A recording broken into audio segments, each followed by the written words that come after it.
Lunar lake Maharashtra ఈ మధ్య కాలంలో చాలాసార్లు వార్తల్లోకి వస్తోంది. కొన్ని నెలల క్రితం లోనార్ లేక్లో నీళ్ళన్నీ పింక్ కలర్లో మారిపోతున్నాయని చెప్పి వార్తలు వచ్చాయి. ఫోటోలు కూడా బయటకు వచ్చాయి. ఎందుకు ఆ పింక్ కలర్ అంటే చివరికి తేలింది ఏంటంటే లోనార్ లేక్లో హాలో ఆర్కే అనే బ్యాక్టీరియా ఉండటం వల్ల లోనార్ లేక్లో ఉండటం వల్ల లోనార్ లేక్లో నీళ్ళని పింక్లోకి వెళ్ళిపోయాయంట. అయితే మళ్ళా నిన్న న్యూస్లోకి వచ్చింది. ఎందుకు లోనార్ లేక్ మళ్ళా న్యూస్లోకి వచ్చింది? ఈసారి లోనార్ లేక్ న్యూస్లోకి ఎందుకు వచ్చిందంటే రామ్సార్ కన్వెన్షన్ ఆన్ వెట్లాండ్స్లో లోనార్ లేక్కి ప్రొటెక్షన్ దొరికింది. ఇండియాలో మొత్తం 41 వెట్లాండ్స్కి, తెలుగులో చిత్తడి నేలలు అంటారు, 41 వెట్లాండ్స్కి ప్రొటెక్షన్ ఉంటే దానిలో నిన్న లోనార్ లేక్ కూడా అధికారికంగా గుర్తింపు జరిగింది. సో లోనార్ లేక్కి రామ్సార్ కన్వెన్షన్లో ఉంటే లాభం ఏంటి అంటే లోనార్ లేక్లో ఆల్రెడీ పొల్యూషన్ బాగా పెరిగిపోతుంది, బ్యాక్టీరియా ఇవన్నీ వస్తున్నాయి.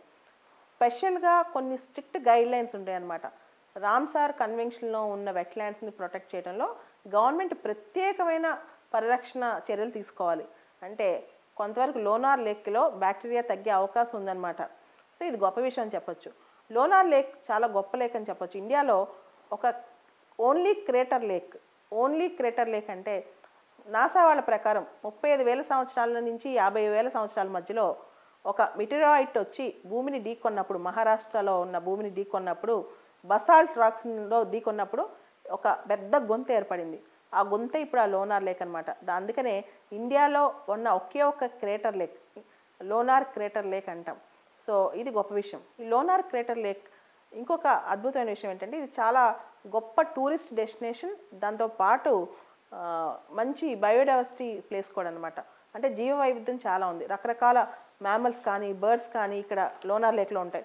160 రకాల బర్డ్స్ అంట, 160 స్పీషీస్ ఆఫ్ బర్డ్స్. దానిలో వల్నరబుల్ బర్డ్స్ కూడా ఉన్నాయి. ఏషియన్ ఊలీ నెక్ అని చెప్పి, అలానే కామన్ పోచర్డ్ అని చెప్పి, అలానే 46 రకాల రెప్టైల్స్ ఉన్నాయంట, 46 స్పీషీస్ ఆఫ్ రెప్టైల్స్. తర్వాత 12 స్పీషీస్ ఆఫ్ మ్యామల్స్ ఉన్నాయంట. ఈ మ్యామల్స్లో ఐకానిక్ గ్రే వూల్ఫ్ కూడా అక్కడ ఉంటుందంట. సో ఇవన్నీ కూడా లోనార్ లేక్లో బయోడైవర్సిటీ ప్రత్యేకతలని చెప్పుకోవచ్చు. అయితే ఈ లోనార్ లేక్తో పాటు ఇంకొక దానికి కూడా రామ్సార్ గుర్తింపు వచ్చింది నిన్న.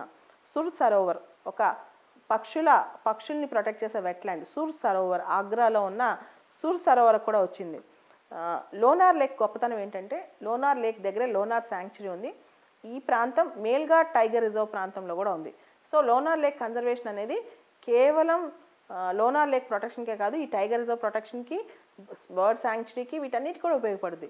అంటే రామ్సార్ కన్వెన్షన్లో గుర్తింపు పొందడం వల్ల లోనార్ లేక్ పరిరక్షణ అవటమే కాకుండా దగ్గరలో ఉన్న టైగర్ రిజర్వ్ కానీ లోనార్ శాంక్చురీకి కానీ ఇవన్నీ ఉపయోగపడే అవకాశాలు ఉన్నాయి.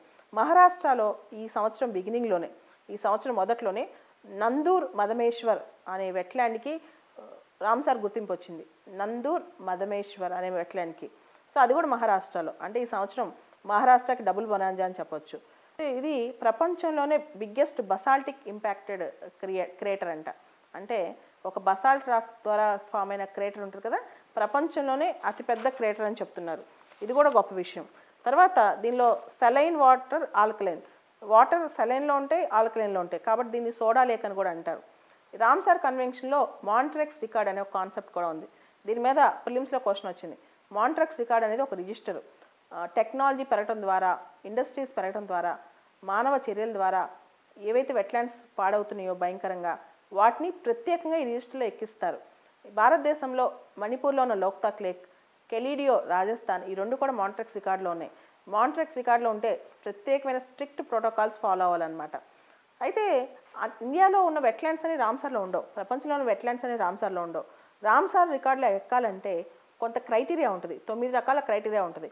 ఈ క్రైటీరియా మీద కూడా క్వశ్చన్స్ రావచ్చు. ఎలాంటి క్రైటీరియా ఉండొచ్చు అంటే దీనిలో vulnerable, endangered, critically endangered species ఉన్నాయా, అలానే రేర్ యూనిక్ స్పీషీస్ ఉన్నాయా, న్యాచురల్గా ఉన్న స్పీషీస్ ఉన్నాయా, అదేవిధంగా బయోడైవర్సిటీకి ఈ వెట్లాండ్ ఎలా సపోర్ట్ చేస్తుంది, దాంతోపాటు 20,000 వాటర్ బర్డ్స్ ఉన్నాయా, 20,000 కానీ ఆ పైన కానీ వాటర్ బర్డ్స్ ఉన్నాయా, దాంతోపాటు 1% ఆఫ్ ఏదో ఒక స్పీషీస్ జనాభా 1% ఆ ప్రాంతంలోనే ఉందా, ముఖ్యంగా వాటర్ బర్డ్స్ అన్నమాట. అలానే ఫిష్ స్పీసీస్ అంటే చేపల వెరైటీస్ కానీ చేపల సబ్ స్పీషీస్ కానీ అది దానిలో ఉన్నాయా, ఇలా చాలా చూస్తారు రామ్సార్ కన్వెన్షన్లోకి ఎక్కించాలంటే. అంటే ఖచ్చితంగా ఆ ప్రాంతంలో బయోడైవర్సిటీకి ప్రాముఖ్యత కలిగి ఉండాలి.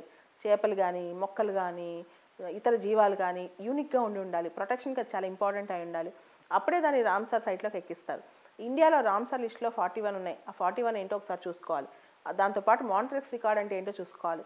దాంతోపాటు రామ్సార్ కన్వెన్షన్కి ఎక్కాలంటే ఏదైనా వెట్లాండ్ ఎంతవరకు ఇంపార్టెంట్ ఆ వెట్లాండ్ అనేది చూసుకోవాలి. అవి లొకేషన్స్ చూసుకోవాలన్నమాట. 41 వెట్లాండ్స్ పేర్లు చూసుకోవాలి.